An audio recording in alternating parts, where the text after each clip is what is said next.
월급을 평생 모아도 10억은 쉽지 않습니다. 아무리 알뜰히 저축하고 하루하루 성실히 살아도 가난의 굴레에서 벗어나긴 어렵습니다. 그런데 왜 어떤 사람은 평범한 조건에서도 부자가 되었을까요? 특별한 재능도 특별한 배경도 없이 어떻게 스스로 부를 일구고 경제적 자유를 얻은 걸까요? 안녕하세요. 칠기존날입니다. 오늘 소개할 책은 백만장자 알고리즘입니다. 이 책은 실제로 백만장자 100명을 인터뷰해 그들이 공통적으로 실천한 단순한 법칙을 정리한 책인데요. 저자는 수많은 성공한 사람들의 행동과 사고방식을 분석해 누구나 따라할 수 있는 부의 알고리즘을 만들어냈습니다. 허황된 동기부여가 아니라 평범한 사람들이 진짜 부를 이룬 방법, 그리고 그 속에는 돈을 넘어 어떻게 살아야 하는가에 대한 깊은 통찰까지 담겨 있습니다.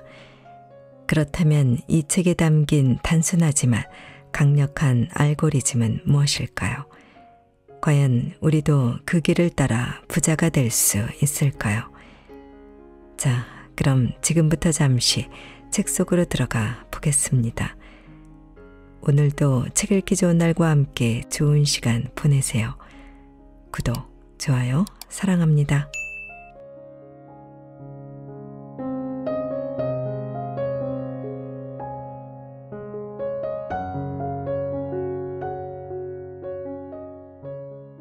자수성가한 백만장자는 평범한 사람들과 무엇이 다른가?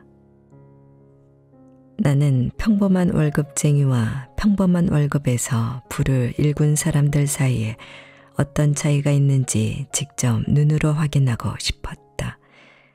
이 책을 준비하며 그런 사람들 30명을 인터뷰했고 그 과정을 통해 분명한 차이점들이 있다는 걸 알게 됐다. 이제 그 이야기들을 여러분과 나누려 한다. 하지만 먼저 한 가지는 짚고 넘어가야겠다.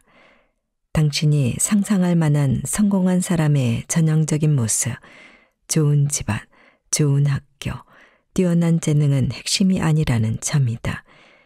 그들 중에는 고등학교 졸업장조차 없는 사람도 있었고 대부분은 중산층 혹은 그보다 더 열악한 환경에서 출발했다. 그렇다면 그들은 어떻게 평범함을 넘어설 수 있었을까? 그 차이를 만드는 건 돈으로 살 수 없는 것들이었다. 특별한 교육이나 배경 덕분이 아니라 누구나 기를 수 있는 마음가짐과 습관, 태도와 행동이 그들을 지금의 자리까지 이끌었다. 나는 그들이 공통적으로 갖고 있던 행동 특성들을 52가지로 정리했다. 이 52가지 특성은 그들이 성공하도록 했을 뿐 아니라 그 위치를 유지하게 만드는 공식이기도 하다. 당신도 마찬가지다. 이 특성을 알고 익히고 꾸준히 실천해 간다면 부의 궤도에 오를 수 있다. 1. 스스로 운명을 만들어간다. 2. 시간을 현명하게 쓴다. 3. 감정을 잘 다스리고 남을 배려한다. 4. 자신을 믿는다. 5. 신뢰를 쌓는다. 6. 틀에 얽매이지 않는다. 7. 소박하게 산다. 8. 창의적으로 문제를 해결한다. 9. 될 때까지 계속한다. 10. 성공에 자만하지 않는다. 11. 몸을 소중히 돌본다. 12. 마음을 성장시킨다. 13. 겸손하다. 14. 무엇이 중요한지 분명히 안다. 15. 나누는 삶을 산다. 16. 미래를 설계하고 대비한다. 17. 돈을 아끼고 존중한다. 18. 전략적으로 생각하고 판단한다. 그리고 가장 중요한 19번째 공식이 있다. 혹시 알고 있는가? 오프라 윈프리는 볼티모어 방송국에서 뉴스 앵커로 일하던 시절 보도 스타일이 지나치게 감성적이라는 이유로 해고당했다. 토머스 에디슨은 교사에게서 이 아이는 도저히 배움이 불가능하다는 평가를 받았고, 해리슨 포드는 한 영화사 간부에게 당신은 배우로서 절대 성공하지 못할 것이라는 말을 들었다. 스스로의 힘으로 탁월한 성공을 이룬 사람들은 남들과는 다르게 결과를 해석한다. 대부분의 사람들이 예상치 못한 결과를 실패로 받아들이는 반면 그들은 이를 다음 시도를 위한 데이터로 활용한다. 이것이 자수성가한 백만장자들의 가장 중요한 공통점이다. 그들의 사전에 실패는 없다. 이는 단지 또 하나의 연습일 뿐이다. 실제로 많은 자수성가한 부자들은 실패를 통해 배운다. 그들은 무엇을 달리했어야 했는지를 집요하게 분석하고 다시 배팅 케이지 연습장으로 돌아간다. 실패를 두려워하지 않고 그 안에서 다음 기회를 찾아내는 능력, 이것이 바로 자수성가한 백만장자들의 중요한 공식이다.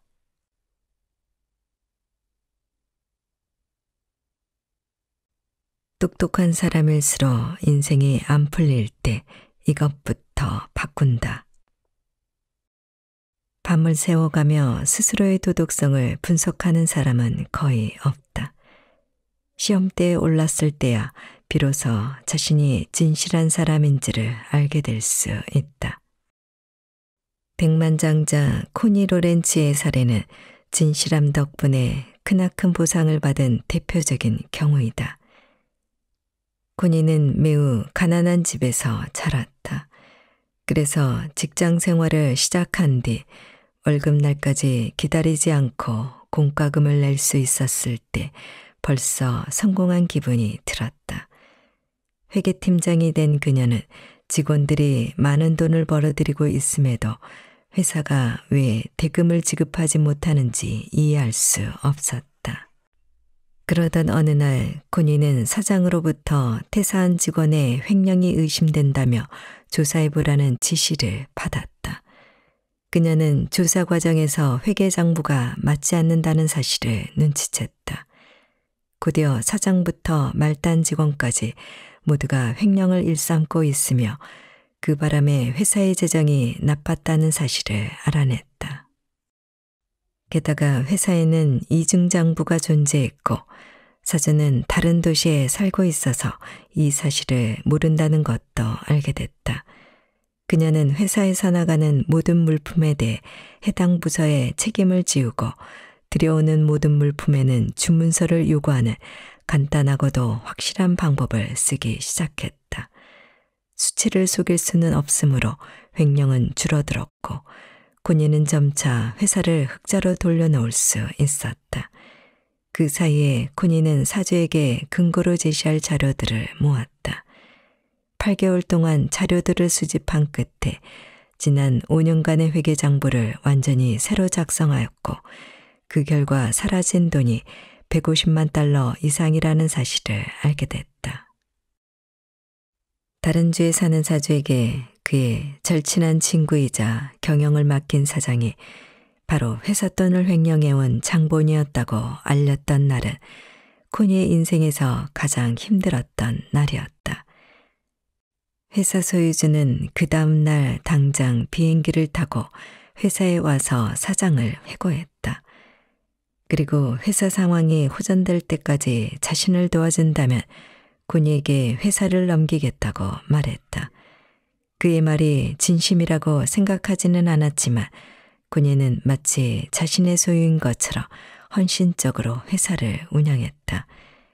일이 좋았던 나머지 시간에 구애받지 않을 정도로 열심히 일했다. 2006년 사주가 전화해서 약속했던 대로 그녀에게 회사를 넘길 준비가 됐다고 말했을 때 코니는 깜짝 놀랐다. 그가 마지막 서류에 서명하면서 조만간 자네는 아주 부유한 젊은이가 될 걸세 라고 말했을 때 코니는 그 의미를 정확히 이해하지 못했다. 하지만 나중에 생판 모르는 사람이 나타나 그를 구해줬을 때 참으로 감동했다는 그의 편지를 받고서야 이해가 됐다. 사실 코니는 정직할 뿐 아니라 잘난 체 할 줄도 전혀 몰랐다. 자신이 백만장자가 됐다는 사실도 CNBC의 블루칼라 밀리어네어 프로듀서의 연락을 받고서야 알았을 정도였다. 처음에는 방송국에서 잘못 연락한 줄 알았지만 그 프로그램에 출연할 자격이 있다는 말을 듣고서야 그녀는 자신이 백만장자라는 것을 깨달았다. 진실함의 결실이었다. 당신의 진실성을 보여줄 4가지 방법. 1. 약속을 지켜라. 누군가에게 특정 시간까지 답을 주겠다고 말했다면 답을 찾았든 못 찾았든 약속했던 시간 또는 그 전에 반드시 연락하라. 2. 정직하라. 실수했을 때는 잘잘못을 따지기보다 먼저 자신의 실수를 인정하라. 남 탓을 일삼는 사람은 패배자에 불과하다. 3. 윤리적인 사람이 되라. 비도덕적인 일을 알게 됐을 때 외면하지 말고 대응하라. 4. 모든 사람을 존중하라. 상사를 대하듯이 경비원과 관리인에게도 같은 배려를 보여라. 알고리즘 트리거. 정직한 행동을 실천했던 경험을 떠올려 기록한다. 윤리적 판단이 필요한 순간이 오면 말이 아닌 행동으로 보여준다. 시간을 다스리는 사람들의 6가지 무기. 성공한 사람들은 시간을 소중히 여긴다. 부의 공식을 깨달은 사람들은 아침에 잠자리에서 일어나기 전에 그날 무엇을 달성하고 싶은지를 명확하게 정한다. 이 책을 위해 인터뷰했던 30명의 백만장자 중에는 동이 트기도 전에 많은 일을 해치우는 아침형 인간도 있었고 한밤중부터 꼭두새벽까지가 가장 생산적인 시간인 올빼미형 인간도 있었다. 그리고 둘 다인 사람들도 있었다. 몇 사람의 이야기를 들어보자. 나는 하루를 일찍 시작해야 한다고 믿는 사람이어서 보통 오전 8시까지 사람들이 온종일 처리하는 분량 이상의 일을 해치웁니다. 코니 로렌츠. 나는 일찍 일어나 운동을 하고 건강식으로 아침 식사를 한 다음에 점심시간 전까지 5시간 동안 일을 끝냅니다. 마이크 베터. 1분 1초도 낭비하지 않으며 불필요한 행동은 하지 않습니다. 나는 일찍 시작해서 늦게까지 일하죠. 드루 리스. 누구보다 일찍 일어나고 누구보다 늦게 잠들어요. 버니 라이치. 하루 30시간 일할 각오를 합니다. 24시간으로는 부족하니까요. 사리안 부마. 시간을 지배하기 위한 6가지 전략. 1. 일을 계획한 다음 그 계획대로 실행하라. 매일 저녁 앞으로 24시간 동안 달성할 계획에 대한 로드맵을 만들라. 그러면 마음이 여유로워질 것이다. 2.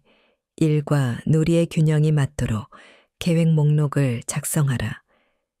목록 작성 후에는 각 활동의 목적을 평가하여 완수할 필요가 있는 일과 완수하고 싶은 일로 나누어 분류하라. 예를 들어 다음과 같은 목록을 작성할 수 있을 것이다. 새로운 거래처를 모색할 필요가 있다. 기존 거래를 유지할 필요가 있다. 가족과 저녁 시간을 함께 보내고 싶다. 운동하고 싶다. 생각할 시간을 마련하고 싶다. 해야 할 일이 생각나면 그 일을 할 시간을 미리 계획하라. 우선순위를 두어야 할 일이 마지막 순간에 떠올랐다면 완수하고 싶은 일과 완수할 필요 있는 일의 순위를 재조정한다. 4. 머릿속 공간을 비워두어라. 해야 할 일이 떠올랐다면 머릿속에 담아두는 대신에 바로 적어둔다. 5. 메일은 한번 이하로 열어보라. 시간의 주인은 자동이체를 신청함으로써 메일을 한 번만 열거나 열 필요가 없게 만든다. 고지서를 우편으로 받을 때도 나중에 내겠다는 생각으로 미루지 말고 곧바로 열어보고 납부한다. 6. 자신의 시간을 돈으로 환산해보라. 그 주에 우선적으로 처리할 일들을 검토하고 그 일들의 현금 가치를 부여해본다. 가족과 보내는 시간, 운동하는 시간, 생각하는 시간은 값으로 따질 수 없음을 알아야 한다. 알고리즘 트리거. 하루에 집중 시간 2시간을 정해두고 SNS와 유튜브는 차단 앱을 설정하며 그 시간엔 가장 중요한 일 한 가지만 처리한다. 가난한 사람은 매일 하지만 부자들은 절대 안 하는 행동. 만약 이 책에 소개한 성공 법칙들 중 많은 사람이 배우지 못한 한 가지를 꼽아야 한다면 그것은 바로 계획적인 구매일 것이다. 많은 사람이 쇼핑을 일종의 치유 행위로 여기고 그로 인해 충동 구매를 한다. 나도 그런 사람들 중 하나였다. 서문을 읽었다면 내가 아직 자수성가한 백만장자가 되지 못했다는 사실을 알 것이다. 나는 아직 5가지 성공 법칙을 습득하지 못했는데 그 중 하나가 이 성공 법칙이다. 나는 아주 적은 금액의 소비까지도 미리 계획하고 실행해야 한다는 것을 그리 중요하게 생각하지 않았다. 그 이유만으로도 구매 계획 세우기는 이 책을 쓰기 시작했을 때 내가 생활 방식으로 부지런히 터득해야 할 새로운 습관이었다. 나는 좋아하는 온라인 쇼핑 사이트를 방문하기 전에 그냥 구경만 할 거라고 스스로에게 상기시킨다. 또한 내가 교묘한 구매에 쉽게 넘어가는 사람이라는 것을 알고 있으므로 인포머셜도 보지 않는다. 쇼핑몰에 갈 때도 이제는 꼭 구입해야 할 물건들만 적은 목록으로 무장하고 들어선다. 내가 원하는 물건이 눈에 띄더라도 바로 사지 않고 다음 구매 목록에 적어두고 계획한 것만 구매하도록 나를 훈련시키고 있다. 이에 대한 긍정적인 결과는 내게 아주 좋은 인센티브가 됐다. 내가 계획한 것들만 구매한 첫 달에는 신용카드 청구액이 25%나 줄었다. 여기서 $40, 저기서 $50가 모여 그렇게 많은 돈이 절약될 줄 몰랐다. 계획 구매를 지속하기에 충분한 인센티브였다. 나는 원래대로라면 계획하지 않은 구매로 써버렸을 돈을 입출금 통장에서 특별예금 통장으로 이체했다. 진즉에 이 성공 법칙을 내 머리에 심어준 사람이 왜 없었을까? 아마도 있었지만 내가 듣지 않았을 것이다. 계획적인 소비는 내가 습득해야만 하는 또 다른 성공 법칙이었다. 당신도 예전의 나와 비슷한가? 충동구매로 당신이 힘들게 번 돈이 은밀히 새어나가고 있다면 계속 읽어보라. 소비 욕구를 이기게 해줄 5가지 방법. 1. 구매 목록 없이 집을 나서거나 쇼핑 사이트에 들어가지 않는다. 구매 목록은 대단히 중요하다. 살 필요가 있는 물건과 사고 싶은 물건을 구분해 주므로 시간과 비용을 모두 아껴준다. 2. 구매 목록을 작성한 다음 한 번 더 확인한다. 구매 목록에 있는 물건이 정말로 필요한가? 치약이나 쌀, 로션을 사왔는데 수납장 안쪽에서 그것들을 발견하는 일이 얼마나 자주 있는가? 3. 얼마나 절약했는지 관찰한다. 매월 말에 지난 3개월 동안 절약한 액수를 비교하라. 그리고 절약한 돈을 잘 활용할 수 있도록 특별 예금 통장에 넣어두라. 1년 동안 얼마나 많은 돈이 모이는지 알면 놀라게 될 것이다. 자, 소비 욕구를 참은 자신에게 보상을 제공한다. 매월 말에 구매 목록을 고수하여 절약한 돈이 얼마나 되는지 계산하라. 왕창 쇼핑하던 버릇을 끊은 뒤 금단 현상을 경험하고 있다면 절약한 금액의 10에서 20%에 해당하는 상품권으로 스스로 보상을 제공하라. 이런 행동 수정 기법의 적용으로 당신은 절약도 하고 쇼핑도 할 수 있다. 또한 계획 구매를 새로운 생활 방식으로 자리 잡게 할 가능성도 커진다. 5. 쇼핑한 물건보다 소비를 계획하는 과정을 더 즐길 수도 있다는 점을 인식한다. 충동 구매 욕구를 억누르면서 정말로 물건이 필요해서 샀던 것이 아니라는 것을 깨달았을 것이다.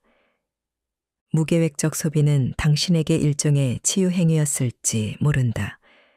하지만 월말에 줄어든 신용카드 청구 금액을 보고 스트레스가 얼마나 줄어들지 생각해 보라. 알고리즘 트리거. 지금 당장 다음 한 달간의 모든 지출을 구매 전 계획 여부 기준으로 정리하고 목록 외 지출은 금지해 본다. 이런 사람과 엮이면 반드시 실패한다. 습관적으로 지각하는 사람은 절대로 백만장자로 자수성가할 수 없다고 나는 주장한다. 좀 심한 말 같은가? 아마 그럴 것이다. 하지만 진실이 아플 때도 있는 법이다. 나는 지난 15년 동안 사람들이 시간을 대하는 태도를 분석해 왔다. 일찍 또는 정시의 약속 시간을 지키는 사람은 항상 약속 시간보다 늦는 사람들보다 자제력이 강하다고 나는 확신한다. 시간을 관리할 수 있는 사람은 돈도 관리할 수 있다. 내 의견을 증명해 보이겠다.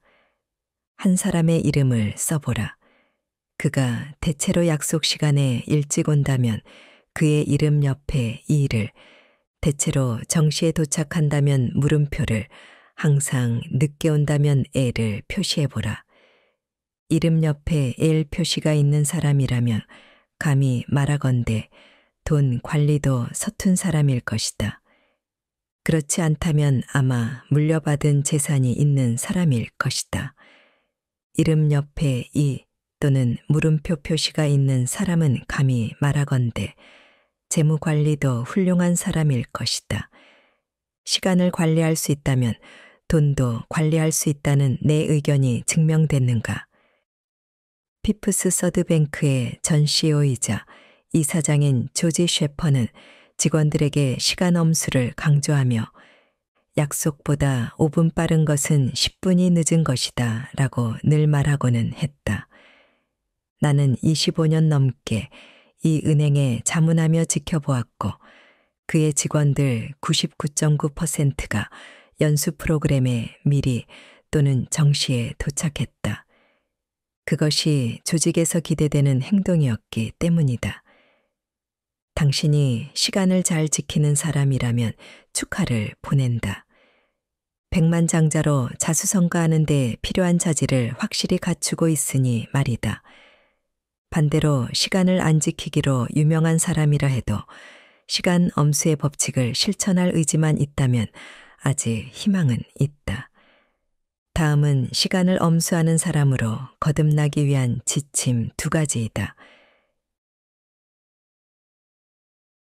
시간을 엄수하는 2가지 비법. 1. 출발해야 할 시간을 써둔다.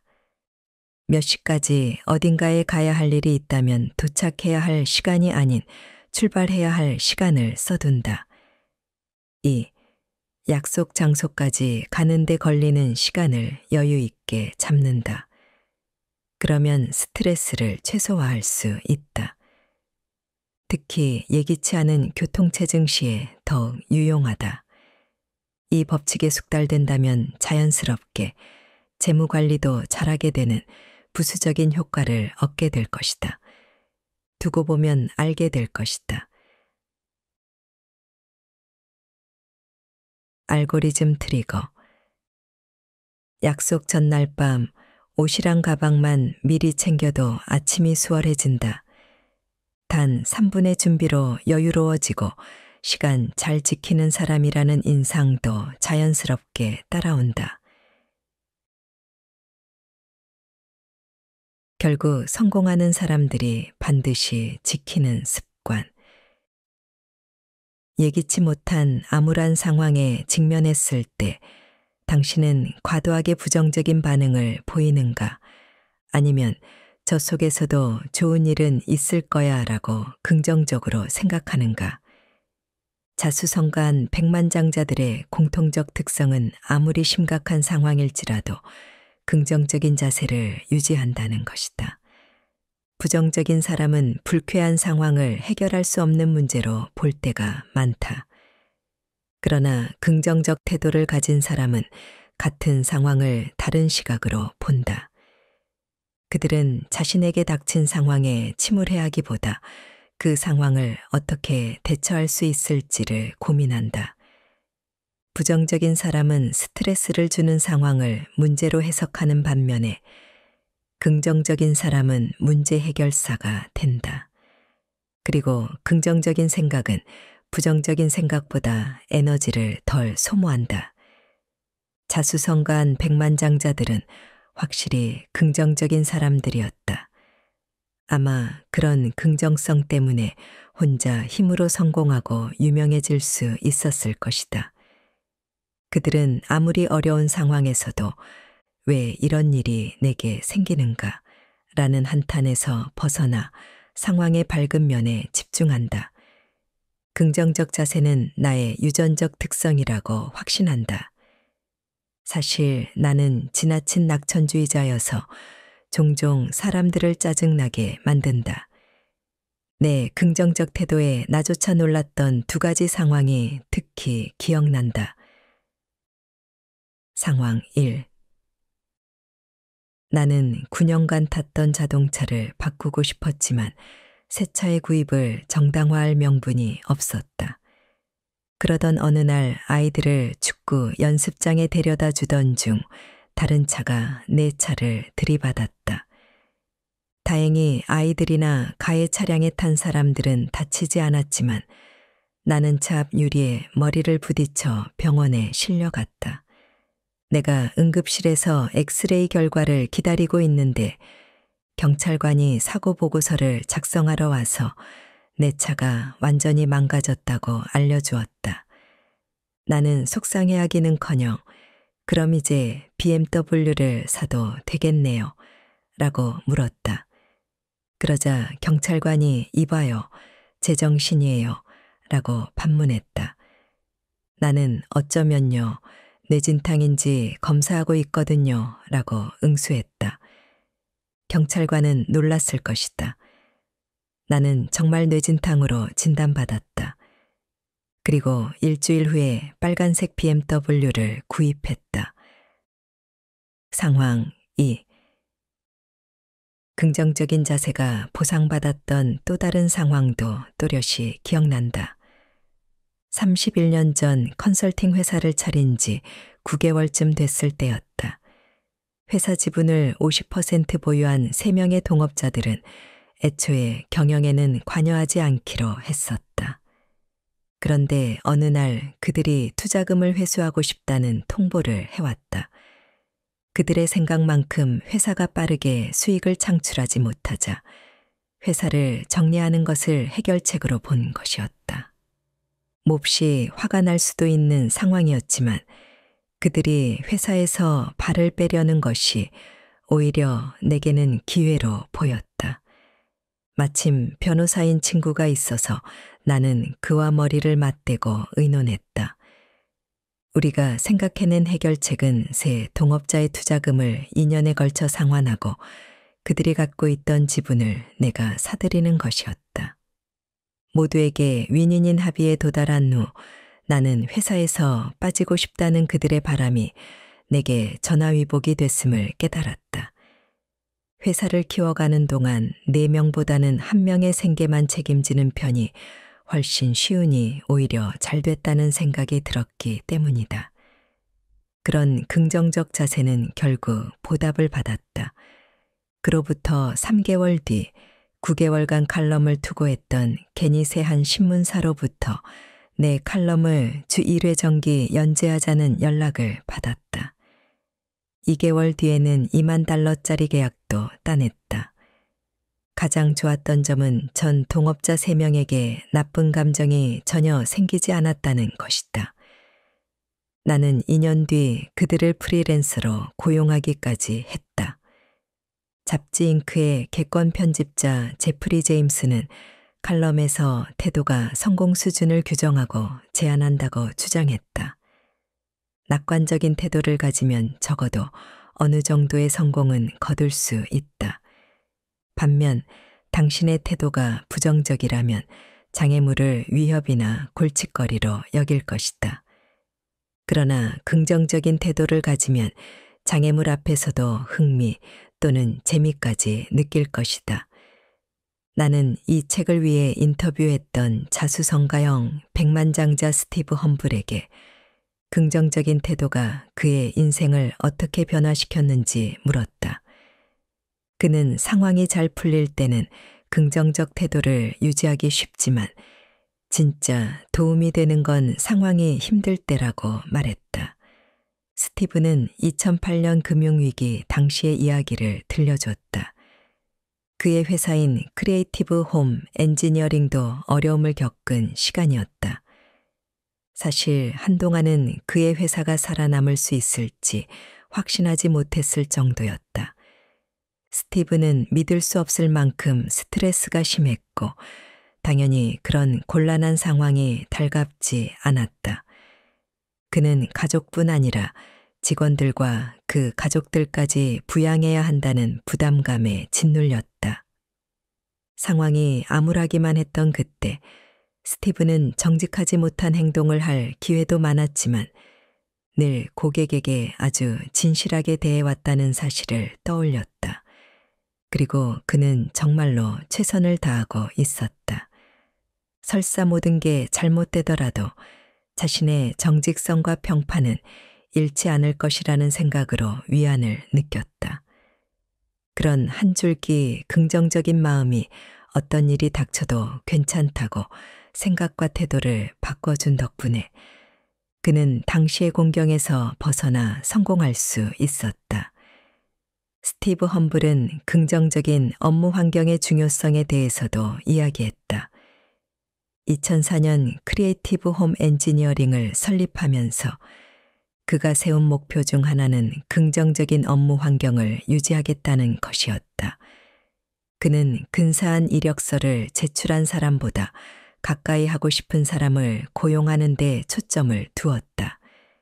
그 덕분에 긍정적이고 쾌적한 업무 환경에 높은 가치를 두는 사람들을 모을 수 있었다. 보다시피 긍정적 자세는 결국 보상을 가져온다. 또한 스티브가 묘사한 것처럼 예기치 못한 상황이 발생했을 때 도움이 된다. 긍정적 자세를 유지하는 3가지 조치. 1. 부정적인 상황에 직면했을 때 어떻게, 왜 그런 상황이 발생했는지 평가한다. 그런 상황이 발생한 것이 당신 책임이라면 그것을 배우는 기회로 삼는다. 2. 뭐뭐 했으면 됐는데, 뭐뭐 했어야 했는데, 뭐뭐 할 수 있었는데 라고 조언하기보다 기꺼이 이야기를 들어줄 긍정적인 사람에게 자신의 기분을 이야기한다. 상황을 털어놓고 의견을 들을 사람이 있을 때 힘든 상황을 헤쳐나가기가 더 쉽다. 3. 다른 사람에게 공격적인 감정을 표출하지 않는다. 누군가를 탓하기보다 앞을 바라본다. 긍정적으로 생각한다. 알고리즘 트리거. 일주일 동안 자신이 사용하는 단어들을 모니터링 해본다. 말하거나 글을 쓰면서 부정적인 단어를 사용할 때마다 긍정적인 단어로 바꾸어준다. 50대, 60대에도 공부해야 부자가 되는 이유. 생각해보면 당신은 18세에서 22세까지의 삶 대부분을 배움을 위해 썼을 것이다. 걷고 말하고 사회적 존재가 되는 법을 배웠고, 읽기, 쓰기, 세마기도 배웠다. 생계를 위해 자신이 선택한 일이나 분야를 배웠고, 아마 대체로 그 일을 즐길 것이다. 그리고 그 분야에서 계속 일하거나 그것을 발판 삼아 사랑하는 일을 찾았을 것이다. 그런데 당신은 공식적인 학교 교육을 마친 후로 배움을 중단하지 않았는가? 여가 시간에 배움과 무관한 활동을 하게 됐는가? 대부분의 사람과 비슷하다면 당신은 여가 시간을 인터넷 서핑이나 페이스북, 넷플릭스 영화 또는 TV 프로그램 시청 등에 보내고 있을 것이다. 그것도 괜찮지만 이들이 지속적인 학습을 대체할 수는 없다. 성공하기 위해 노력하는 사람은 배움이 없는 시간을 최소화한다. 자기 개발을 위해 시간을 생산적으로 사용하고 학습 곡선이 상승세를 이어가도록 한다. 취미를 찾고 열정을 발견하고 책을 읽고 직접 탐사에 나선다. 평생 학습자는 계속해서 지식을 쌓아나가는 사람이다.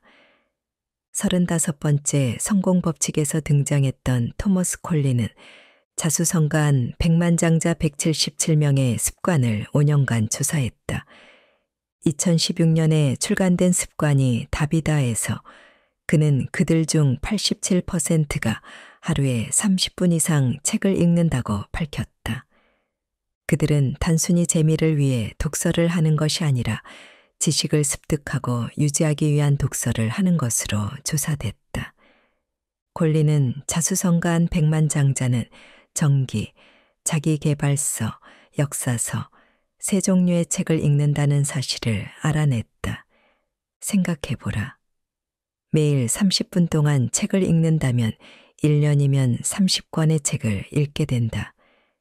퓨 리서치 센터의 조사에 따르면 미국 성인은 1년에 평균 5권의 책을 읽는다고 한다. 백만장자들을 따라잡으려면 더 많은 책을 더 읽어야 할 것이다. 시간을 따로 내지 않고도 평생 학습자가 될 수 있는 4가지 방법. 1. 매일 일정한 학습 시간을 정해둔다. 미리 계획해둘 때 실행할 가능성이 더 커지기 때문이다. 2. 한가한 시간을 활용한다. 출근길에 팟캐스트나 오디오북을 듣는다. 예약하더라도 기다리게 되는 곳에서는 대기 시간을 지혜롭게 활용할 준비를 하고 간다.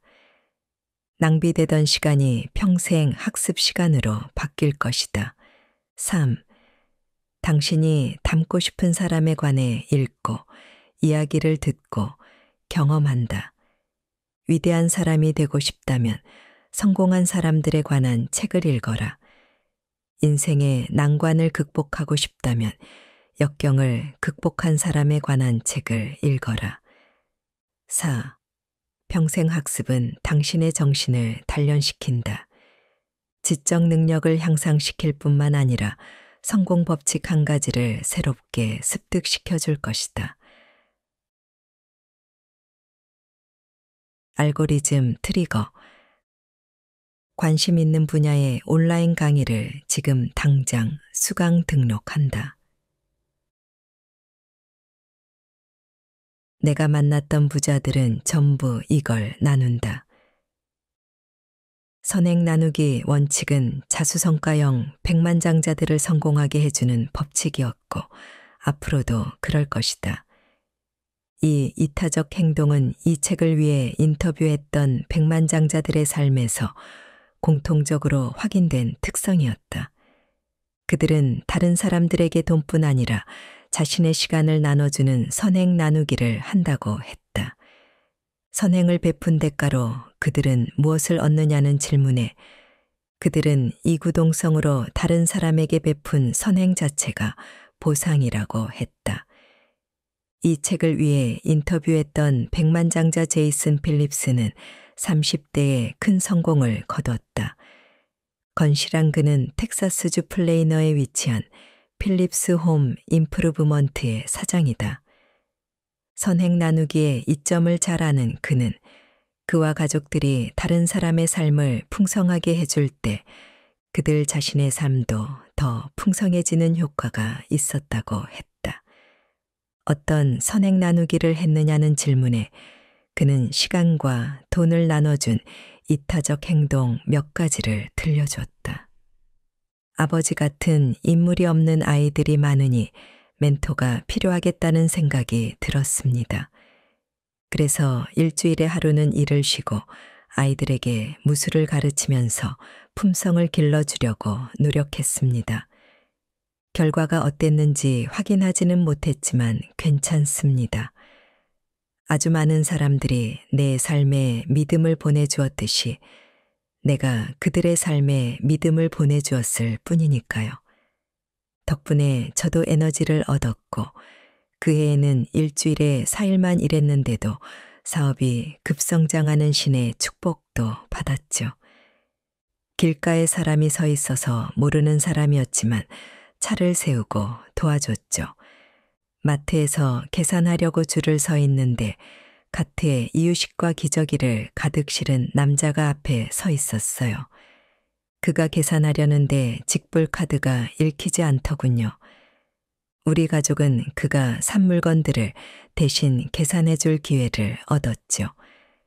우리가 자주 가는 패스트푸드점 드라이브 스루 직원에게 크리스마스 선물을 주고 싶다는 생각이 들어 선물을 했습니다. 그녀가 매우 기뻐하더군요.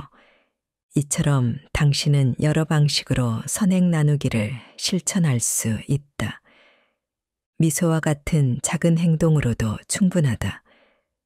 동시에 발견한 주차 공간을 상대에게 양보하거나 대가 없이 모르는 사람의 식사비를 대신 내줄 수도 있다.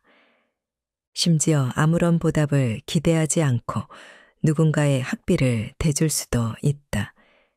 선행의 크기는 무관하다. 중요한 건 아무런 대가를 기대하지 않고 선행을 베푸는 것이다. 제이슨은 부지런히 그리고 꾸준히 선행의 씨앗을 뿌려야 한다고 굳게 믿는다. 그는 자신의 성공이 뿌린 대로 거둔다는 사고방식에 기반을 두고 있다고 말한다. 그는 보는 사람이 없어도 옳은 일을 하는 것이 선행 나누기라고 했다. 당신이 마지막으로 선행 나누기를 했던 때는 언제인가? 알고리즘 트리거. 다음은 가장 쉬운 선행 나누기의 방법이다. 정체가 심한 도로에서 옆 차선의 차가 끼어들 수 있도록 양보해준다. 아무런 보답을 기대하지 않고 동료가 잘한 일을 칭찬해준다. 이런 정도의 일도 좋다. 지금 당장 선행을 나누라.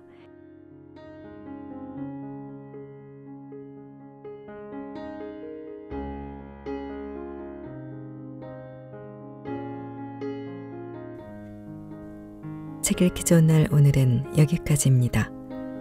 안전하고 포근한 시간 되세요. 사랑합니다.